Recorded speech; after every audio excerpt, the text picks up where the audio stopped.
Welcome back to our YouTube channel. ಎಲ್ಲರಿಗೂ ಸ್ವಾಗತ. ಇಂದಿನ ಈ ಆಳವಾದ ವಿಶ್ಲೇಷಣೆಯಲ್ಲಿ ನಾವು ಇಂಗ್ಲಿಷ್ ಸಾಹಿತ್ಯದ ಅತ್ಯಂತ ಶ್ರೇಷ್ಠ ಕೃತಿಗಳಲ್ಲಿ ಒಂದಾದ ವಿಲಿಯಂ ಶೇಕ್ಸ್ಪಿಯರ್ ಅವರ ಸಾನೆಟ್ 71 ಅನ್ನು ಓದಲಿದ್ದೇವೆ. ಖಂಡಿತ ಇದು ನಿಜಕ್ಕೂ ಒಂದು ವಿಲಕ್ಷಣವಾದ ಆಳವಾದ ಕವಿತೆ. ಹೌದು. ಸರಿ, ಇದನ್ನ ಬಿಡಿಸಿ ನೋಡೋಣ. ಶೇಕ್ಸ್ಪಿಯರ್ ಸಾವಿನ ನಂತರ ತನ್ನನ್ನು ನೆನಪಿಸಿಕೊಳ್ಳಿ ಅಂತ ಕೇಳ್ಕೊಳ್ಳೋ ಬದಲು ತನ್ನನ್ನು ಸಂಪೂರ್ಣವಾಗಿ ಮರೆತು ಬಿಡಿ ಅಂತ ಕೇಳ್ಕೊಳ್ತಾರೆ ಅಲ್ವಾ? ಹೌದು, ಅದೇ ಇದರ ವಿಶೇಷತೆ. ಒಂದು ವಿಚಿತ್ರ ಆದರೆ ಅತ್ಯಂತ ನಿಸ್ವಾರ್ಥವಾದ ಪ್ರೇಮವನ್ನು ಇಲ್ಲಿ ವ್ಯಕ್ತಪಡಿಸಿದ್ದಾರೆ. ಸರಿ, ಹಾಗಾದ್ರೆ ನಾವು ಶುರು ಮಾಡೋಣ. Background and introduction. ಈ ವಿಷಯದ ಹಿನ್ನೆಲೆಯನ್ನು ಸ್ವಲ್ಪ ಕೆದಕೋದಾದ್ರೆ, ಶೇಕ್ಸ್ಪಿಯರ್ 1609ರಲ್ಲಿ ಪ್ರಕಟಿಸಿದ ಒಟ್ಟು 154 ಸಾನೆಟ್ಗಳ ಬಗ್ಗೆ ನಾವು ಮೊದಲು ತಿಳ್ಕೋಬೇಕು. ಓ, ಅಷ್ಟು ಸಾನೆಟ್ಸ್ ಇದಾವಾ? ಹೌದು. ಆ ಪೈಕಿ ಫೇರ್ ಯೂತ್ ಅಂದ್ರೆ ಒಬ್ಬ ಯುವ ಮಿತ್ರನಿಗೆ ಬರೆದ ಪದ್ಯಗಳ ಸಾಲಿನಲ್ಲಿ ಈ 71ನೇ ಸಾನೆಟ್ ಬರುತ್ತೆ. ಇದು ಪ್ರೀತಿ, ಸಾವು ಮತ್ತೆ ನೆನಪುಗಳ ಬಗ್ಗೆ ಮಾತಾಡ್ತದೆ. ಅಂದ್ರೆ ಇದನ್ ಕೇಳಿದಾಗ ನನ್ಗೊಂದು ಯೋಚನೆ ಬಂತು. ಇದು ಇಂದಿನ ಕಾಲಕ್ಕೆ ಹೇಗಿದೆ ಅಂದ್ರೆ, ನಾವಿಲ್ದ ಮೇಲೆ ನಮ್ಮವರ ಹಳೆ ಫೋಟೋಗಳನ್ನು ನೋಡಿ ದುಃಖ ಪಡಬಾರ್ದು ಅಂತ ನಾವೇ ನಮ್ಮ ಸೋಷಿಯಲ್ ಮೀಡಿಯಾ ಅಕೌಂಟ್ ಡಿಲೀಟ್ ಮಾಡಿದ ಹಾಗಲ್ವಾ? ಎಂತಹ ಅದ್ಭುತವಾದ ಹೋಲಿಕೆ! ಖಂಡಿತ ಹೌದು. ಇದನ್ನ ನಾವು ವಿಶಾಲ ದೃಷ್ಟಿಕೋನದಿಂದ ನೋಡಿದ್ರೆ, ಕವಿ ತನ್ನ ಪ್ರೀತಿ ಪಾತ್ರರಿಗ ಸಮಾಜದಿಂದ ಆಗುವ ಅಪಹಾಸ್ಯವನ್ನು ತಪ್ಪಿಸಲು, ಅವರ ನೆಮ್ಮದಿಗಾಗಿ ತನ್ನದೇ ಅಸ್ತಿತ್ವವನ್ನು ಅಳಿಸಿ ಹಾಕಲು ಸಿದ್ಧನಿದ್ದಾನೆ. ನಿಜಕ್ಕೂ ಗ್ರೇಟ್. ಸರಿ, ಮುಂದಿನ ಶೀರ್ಷಿಕೆಗೆ ಹೋಗೋಣ. Theme and short over all summary. ಈ ಪದ್ಯದ ಕೇಂದ್ರ ವಿಷಯ ಬಂದ್ಬಿಟ್ಟು ನಿಸ್ವಾರ್ಥ ಪ್ರೀತಿ ಅಂದ್ರೆ ಸೆಲ್ಫ್ಲೆಸ್ ಲವ್, ಮತ್ತೆ ಸಾವು, ಹಾಗೆ ನೆನಪು ಮತ್ತು ಶೋಕದ ನಡುವಿನ ಸಂಬಂಧ. ಅಂದ್ರೆ ಶವಸಂಸ್ಕಾರದ ಗಂಟೆ ಬಾರಿಸುವವರೆಗೂ ಮಾತ್ರ ದುಃಖಿಸಬೇಕು, ಆನಂತರ ತನ್ನ ಹೆಸರನ್ನು ಕೂಡ ಉಚ್ಚರಿಸಬಾರದು ಅನ್ನೋದು ಕವಿಯ ಆಶಯ ಅಲ್ವಾ? ಎಕ್ಸಾಕ್ಟ್ಲಿ. ಆ ಗಂಟೆ ನಿಂತ ಮೇಲೆ ದುಃಖ ಕೂಡ ನಿಲ್ಬೇಕು ಅಂತ. ಹಾಗಾದ್ರೆ ಇದರ ಅರ್ಥವೇನು? ಪ್ರೀತಿ ಎಂದರೆ ಕೇವಲ ಜೊತೆಯಾಗಿರುವುದಲ್ಲ, ನಾವಿಲ್ಲದಾಗಲೂ ಅವರ ನೆಮ್ಮದಿಯನ್ನು ಕಾಪಾಡುವುದೇ ನಿಜವಾದ ಪ್ರೀತಿಯೇ? ಹೌದು, ಅದೇ ಕವಿಯವಾದ. ಶೇಕ್ಸ್ಪಿಯರ್ ಅವರ ಸಾಮಾಜಿಕ ಕಳಕಳಿ ಇಲ್ಲಿ ಎದ್ದು ಕಾಣುತ್ತೆ. ಸತ್ತವರನ್ನು ನೆನಪಿಸ್ಕೊಳ್ತಾ ಇದ್ರೆ ಅದು ದುಃಖವನ್ನು ಹೆಚ್ಚಿಸುತ್ತೆ ವಿನಾ ಕಡಿಮೆ ಮಾಡಲ್ಲ. ಓಕೆ, ಹಾಗಾದ್ರೆ ಪದ್ಯದ ಸಾಲುಗಳನ್ನು ಶುರು ಮಾಡೋಣ. ಶೀರ್ಷಿಕೆ ಫಸ್ಟ್ ಕ್ವಾರ್ಟರೇನ್, ಲೈನ್ಸ್ 1 to 4. ಸಾಲುಗಳು ಹೀಗಿವೆ. ಓದಿ. No longer mourn for me when I am dead. Then you shall hear the surly sullen bell. Give warning to the world that I am fled from this wild world with vilest worms to dwell. ಈ 4 ಸಾಲುಗಳಲ್ಲಿ ಕವಿ ನೇರವಾಗಿ ತನ್ನ ಮಿತ್ರನಿಗೆ ಒಂದು ನಿಖರವಾದ ಕಾಲಮಿತಿಯನ್ನು ವಿಧಿಸ್ತಾನೆ. ಇದರಲ್ಲಿ ಬರುವ ಆ ಸರ್ಲಿ ಸುಲನ್ ಬೆಲ್ ಅಂದ್ರೆ ಶವ ಸಂಸ್ಕಾರದ ಸಮಯದಲ್ಲಿ ಬಾರಿಸುವ ಚರ್ಚ್ ಗಂಟೆ. ಓ, ಆ ಘಂಟೆಯ ಶಬ್ದ ನಿಲ್ಲುವಷ್ಟೇ ಸಮಯ ಮಾತ್ರ ದುಃಖಿಸಬೇಕು ಅಂತಾನ? ಹೌದು. ಆ ಶಬ್ದ ಗಾಳಿಯಲ್ಲಿ ಎಲ್ಲಿವರೆಗೆ ಪ್ರತಿಧ್ವನಿಸುತ್ತದೆಯೋ ಅಲ್ಲಿವರೆಗೆ ಮಾತ್ರ ನಿನ್ನ ಶೋಕ ಇರ್ಲಿ ಅಂತ ಕಟ್ಟುನಿಟ್ಟಾಗಿ ಹೇಳ್ತಾರೆ. ಬಟ್ ಇಲ್ಲಿ ನನಗೆ ಒಂದು ವಿಷಯ ತುಂಬಾ ವಿಚಿತ್ರ ಅನಿಸ್ತು. ಈ ವೈಲ್ಡ್ ವರ್ಲ್ಡ್ ಮತ್ತೆ ವಿಲೆಸ್ಟ್ ವರ್ಮ್ಸ್ ಅಂದ್ರೆ ಕಠೋರವಾಗಿರುವ ಹುಳುಗಳ ಜೊತೆಗಿನ ಸಾವಿನ ವಾಸ್ತವದ ಪದ ಬಳಕೆ ಯಾಕೆ?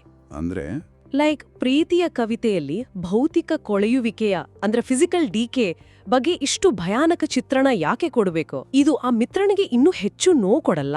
ಇದು ಒಂದು ಪ್ರಮುಖ ಪ್ರಶ್ನೆಯನ್ನು ಹುಟ್ಟುಹಾಕುತ್ತೆ. ಆಕ್ಚುಲಿ ಕವಿ ಉದ್ದೇಶಪೂರ್ವಕವಾಗಿಯೇ ಭೌತಿಕ ದೇಹದ ಕೊಳೆಯುವಿಕೆಯನ್ನು ಅಷ್ಟು ಕಠೋರವಾಗಿ ವರ್ಣಿಸಿದ್ದಾನೆ. ಉದ್ದೇಶಪೂರ್ವಕವಾಗಿ ಯಾಕೆ? ಏನಂದ್ರೆ, ಸಾವಿನ ನೈಜ ಚಿತ್ರಣವು ಪ್ರಿಯಮಿತ್ರನ ಶೋಕವನ್ನು ಬೇಗನೆ ಕೊನೆಗೊಳಿಸಲು ಸಹಾಯ ಮಾಡುತ್ತೆ. ನನ್ನ ದೇಹ ಅಲ್ಲಿ ಹುಳುಗಳ ಜೊತೆ ಕೊಳೆಯುತ್ತಿರುತ್ತೆ, ಅದಕ್ಕಾಗಿ ನೀನು ಅಳೋದು ಬೇಡ ಅಂತ ವಾಸ್ತವವನ್ನು ಕಣ್ಣಿಕಟ್ಟುವಂತೆ ಹೇಳ್ತಿದ್ದಾನೆ. ಇದುವೇ ಆ ನಿಸ್ವಾರ್ಥ ಪ್ರೀತಿಯ ಸಂಕೇತ. ವಾವ್! ಅಂದ್ರೆ ವಾಸ್ತವದ ಅರಿವು ಮೂಡಿಸುವ ತಂತ್ರ ಇದು. ಸರಿ, ಮುಂದಿನ ಶೀರ್ಷಿಕೆ ನೋಡೋಣ. Second quatrain, lines 5 to 8. Nay, if you read this line, remember not the hand that wrote it, for I love you so that I in your sweet thoughts would be forgot. If thinking on me, then should make you woe. ಹೌದು. ಇಲ್ಲಿಯೇ ಇದು ತುಂಬಾನೇ ಆಸಕ್ತಿದಾಯಕವಾಗೋದು. ಸಾಮಾನ್ಯವಾಗಿ ಕವಿಗಳು ತಾವು ಬರೆದ ಕವನಗಳ ಮೂಲಕ ಶಾಶ್ವತವಾಗಿ ಅಮರರಾಗಲು ಬಯಸ್ತಾರೆ. ಆದ್ರೆ ಶೇಕ್ಸ್ಪಿಯರ್ ಈ ಸಾಲುಗಳನ್ನು ಬರೆದ ಕೈಗಳನ್ನು ಮರೆತು ಬಿಡುವಂತಿರುತ್ತಾರೆ. ಇದು ವಿಚಿತ್ರ ಅಲ್ವಾ? ಖಂಡಿತ ವಿಚಿತ್ರ. ಇದನ್ನು ನಾವು ಆಳವಾಡಿ ವಿಶ್ಲೇಷಣೆ ಮಾಡಿದ್ರೆ ಕವಿಯು ತನ್ನ ಸ್ವಂತ ಅಸ್ತಿತ್ವಕ್ಕಿಂತ, ತನ್ನ ಕೀರ್ತಿಕ್ಕಿಂತ, ತನ್ನ ಪ್ರಿಯ ಮಿತ್ರನ ಮಾನಸಿಕ ನೆಮ್ಮದಿಗೆ ಅಂದ್ರೆ ಎಮೋಷನಲ್ ವೆಲ್ಬೀಯಿಂಗ್ಗೆ ಹೆಚ್ಚು ಬೆಲೆ ಕೊಡ್ತಾನೆ ಅನ್ನೋದು ಸ್ಪಷ್ಟವಾಗುತ್ತೆ.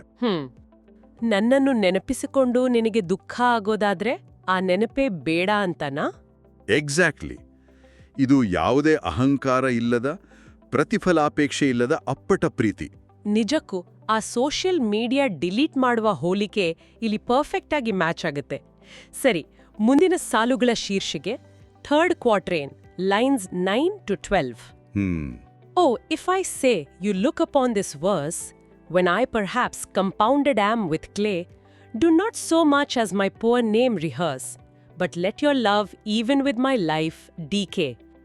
ಇಲ್ಲಿ ಆ ಕಂಪೌಂಡೆಡ್ ಆಮ್ ವಿತ್ ಕ್ಲೇ ಅಂದ್ರೆ ಮಣ್ಣಿನಲ್ಲಿ ಮಣ್ಣಾಗುವುದು, ಆ ಸಾಲಿನ ಮೂಲಕ ಕವಿ ಮಾನವನ ನಶ್ವರತೆ ಮತ್ತು ಭೌತಿಕ ಕೊಳೆಯುವಿಕೆಯ ಬಗ್ಗೆ ಮತ್ತೆ ಒತ್ತಿ ಹೇಳ್ತಿದ್ದಾರೆ.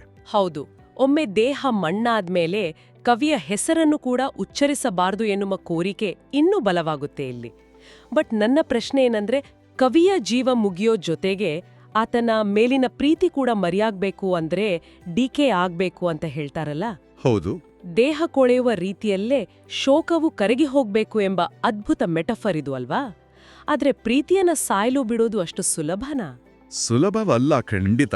ಆದರೆ ಶೋಕ ಎನ್ನುವುದು ಮನುಷ್ಯನನ್ನು ಒಳಗಿನಿಂದ ತಿನ್ನುವ ಒಂದು ಪ್ರಕ್ರಿಯೆ ಅಲ್ವಾ? ಹಾಗಾಗಿ ಪ್ರೀತಿಯನ್ನು ಕಳೆದುಕೊಳ್ಳುವುದು ಅಂದ್ರೆ ಆ ಶೋಕದ ಕತ್ತಲೆಯಿಂದ ಮುಕ್ತರಾಗುವುದು ಅಂತ ಅರ್ಥ. ಓ, ಅಂದ್ರೆ ಭೌತಿಕ ದೇಹ ಮತ್ತು ಭಾವನಾತ್ಮಕ ಪ್ರೀತಿ ಎರಡಕ್ಕೂ ಈ ಡಿಕೆ ಅನ್ನೋ ಪದವನ್ನು ಬಳಸಿ ಒಂದು ವಿಶಿಷ್ಟವಾದ ಕೊಂಡಿಯನ್ನು ಸೃಷ್ಟಿಸಿದ್ದಾರೆ. ಹೌದು, ಅದೇ ಇದರ ಹೈಲೈಟ್. ಗ್ರೇಟ್. ಈಗ ಕೊನೆಯ ಶೀರ್ಷಿಕೆಗೆ ಬರೋಣ. Final couplet lines 13 and 14. Lest the wise world should look into your moan and mock you with me after I am gone. ಈ ಪದ್ಯದ ಅಂತಿಮ ತಿರುವು ಇಲ್ಲೇ ಇರೋದು. ಇಲ್ಲಿವರೆಗೆ ಕೇವಲ ಇಬ್ಬರು ವ್ಯಕ್ತಿಗಳ ನಡುವಿನ ಖಾಸಗಿ ಪ್ರೀತಿ ಬಗ್ಗೆ ಮಾತನಾಡುತ್ತಿದ್ದ ಕವಿ ಇದ್ದಕ್ಕಿದ್ದಂತೆ ಇಡೀ ಪ್ರಪಂಚವನ್ನು ಇದರೊಳಗೆ ತರ್ತಾರೆ. ಈ ಎಲ್ಲ ಕೋರಿಕೆಗಳ ಹಿಂದಿರುವ ಅಂತಿಮ ಕಾರಣ ಅಂದ್ರೆ ಸಮಾಜದ ಕಣ್ಣು ಅಲ್ವಾ? ವೈಸ್ ವರ್ಲ್ಡ್ ಅಂತ ಪದ ಬಳಸಿದ್ದಾರೆ. ಎಕ್ಸಾಕ್ಟ್ಲಿ. ವೈಸ್ ವರ್ಲ್ಡ್ ಎಂದ್ರೆ ಬುದ್ಧಿವಂತನಂತೆ ನಟಿಸುವ, ಆದರೆ ಇತರರ ಭಾವನೆಗಳನ್ನು ಹೀಯಾಳಿಸುವ ಸಮಾಜ. ಅಂದ್ರೆ ಸಮಾಜ ನಮ್ಮ ದುಃಖವನ್ನು ಅರ್ಥ ಮಾಡ್ಕೊಳಲ್ಲ, ಅದನ್ನ ತಮಾಷೆ ಮಾಡುತ್ತೆ ಅಂತನಾ? ಹೌದು, ಇದೇ ಸಾಮಾಜಿಕ ವಾಸ್ತವ. ಕವಿ ಸತ್ತ ನಂತರ ಆತನ ಪ್ರಿಯ ಮಿತ್ರ ಅತಿಯಾಗಿ ದುಃಖಿಸ್ತಾ ಇದ್ರೆ ಈ ಸಮಾಜ ಆತನನ್ನು ನೋಡಿ ಅಪಹಾಸ್ಯ ಮಾಡಬಹುದು. ಆ ಸಾರ್ವಜನಿಕ ಅವಮಾನದಿಂದ ಪ್ರಿಯ ಮಿತ್ರನನ್ನು ರಕ್ಷಿಸುವುದೇ ಈ ಪದ್ಯದ ಅಂತಿಮ ಗುರಿ. ಎಂತಹ ರಕ್ಷಣಾತ್ಮಕ ಪ್ರೀತಿಯಲ್ವಾ? ತಾನು ಸತ್ತ ಮೇಲೂ ತನ್ನವನಿಗೆ ಸಮಾಜದಿಂದ ಯಾವುದೇ ಕಳಂಕ ಬರಬಾರ್ದು ಅನ್ನೋ ಎಚ್ಚರಿಕೆ. ಸರಿ, ಈಗ ನಮ್ಮ ಕೊನೆಯ ಶೀರ್ಷಿಕೆ ಕನ್ಕ್ಲೂಷನ್. ಒಬ್ಬ ಸಾಹಿತ್ಯದ ಪ್ರಾಧ್ಯಾಪಕನಾಗಿ ನಾನಿದನ್ನು ಸಮ್ಮರೈಸ್ ಮಾಡೋದಾದರೆ, ವಿದ್ಯಾರ್ಥಿಗಳೇ ಅಥವಾ ನಮ್ಮ ವೀಕ್ಷಕರೇ, ನಾವು ಇದರಿಂದ ಕಲಿಯೋದಂದ್ರೆ ಶೇಕ್ಸ್ಪಿಯರ್ ಅವರ ಸಾನೆಟ್ 71 ಕೇವಲ ಸಾವಿನ ಬಗ್ಗೆ ಅಲ್ಲ. ಇದು ಅಹಂಕಾರವನ್ನು ಮೀರಿದ ಪ್ರೀತಿಯ ಬಗ್ಗೆ. ನೆನಪುಗಳ ಮೂಲಕ ಅಮರರಾಗುವ ಆಸೆಯನ್ನು ಬದಿಗೊತ್ತಿ ತಾನು ಪ್ರೀತಿಸುವ ವ್ಯಕ್ತಿಯ ಸಾಮಾಜಿಕ ಘನತೆ ಮತ್ತು ನೆಮ್ಮದಿಗಾಗಿ ತನ್ನನ್ನು ತಾನು ಮರೆತುಬಿಡುವಂತೆ ಕೇಳುವ ಅತ್ಯುನ್ನತ ತ್ಯಾಗದ ಕವಿತೆ ಇದು. ನಿಜಕ್ಕೂ ಆಳವಾದ ಹಾಗೆ ಚಿಂತನೆಗೆ ಹಚ್ಚುವ ವಿಚಾರ. ವೀಕ್ಷಕರೇ, ಇಂದಿನ ದಿನಗಳಲ್ಲಿ ನಾವು ನಮ್ಮ ಪ್ರತಿಯೊಂದು ಕ್ಷಣವನ್ನು ಫೋಟೋ ವಿಡಿಯೋಗಳ ಮೂಲಕ ದಾಖಲಿಸ್ತೀವಿಯಲ್ವಾ? ಮುಂದಿನ ಪೀಳಿಗೆ ನಮ್ಮನ್ನು ಶಾಶ್ವತವಾಗಿ ನೆನಪಿಟ್ಟುಕೊಳ್ಬೇಕು ಅಂತ. ಹೌದು, ಅದೇ ನಮ್ಮ ಈಗಿನ ಮೈಂಡ್ಸೆಟ್. ಬಟ್ ಯಾರನ್ನಾದ್ರೂ ಅತಿಯಾಗಿ ಪ್ರೀತಿಸಿ ಅವರ ಕಣ್ಣೀರಿಗೆ ನಾವೇ ಕಾರಣವಾಗಬಾರದು ಅಂತ ನಮ್ಮ ಎಲ್ಲ ಕುರುಹುಗಳನ್ನು ಅಳಿಸಿ ಹಾಕುವಷ್ಟು ನಿಸ್ವಾರ್ಥತೆ ನಮ್ಮಲ್ಲಿದೆಯಾ? ಈ ಬಗ್ಗೆ ಸ್ವಲ್ಪ ಯೋಚನೆ ಮಾಡಿ. ಖಂಡಿತ ಯೋಚಿಸಬೇಕಾದ ವಿಷಯ ಇದು. ಸರಿ ವೀಕ್ಷಕರೇ, ಈ ಆಳವಾದ ವಿಶ್ಲೇಷಣೆ ನಿಮ್ಗೆ ಇಷ್ಟವಾಗಿದ್ರೆ ದಯವಿಟ್ಟು ನಮ್ಮ ಯೂಟ್ಯೂಬ್ ಚಾನೆಲ್ಗೆ ಸಬ್ಸ್ಕ್ರೈಬ್ ಮಾಡಲು ಮರೆಯದಿರಿ. ನಿಮ್ಮ ಬೆಂಬಲವೇ ನಮ್ಗೆ ಶ್ರೀರಕ್ಷೆ.